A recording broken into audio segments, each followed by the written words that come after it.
नमस्ते, good morning. मुझे तुमसे ये उम्मीद नहीं थी, तो ये तुम्हारी प्रॉब्लम है। तुमने मुझसे कुछ उम्मीद की, मुझे तुमसे ये उम्मीद थी, तो ये तुम्हारी प्रॉब्लम है।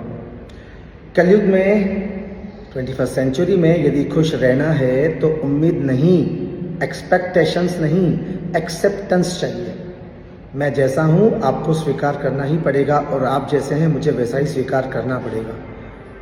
मैं तुम्हें अपना भाई समझता था, तुम्हारी प्रॉब्लम है। मुझे तुमसे उम्मीद थी कि तुम मेरी मदद करोगे, तुम्हारी प्रॉब्लम है। तुम्हारी उम्मीद है, मेरी उम्मीद नहीं है। मैं उम्मीद करता हूँ आप मेरी बात समझ गए होंगे, ये आपकी प्रॉब्लम है, मेरी प्रॉब्लम है। नेकी कर दरिया में डाल, नेकी कर जूते खा, एक्सपेक्टेशंस कर थप्पड़ खा। Expectation kills. उम्मीद करना है गलत। इस 21st सेंचुरी में केवल एक्सेप्टेंस चलता है। Thank you, take care, good day ahead. Doctor Dheeraj Haseja.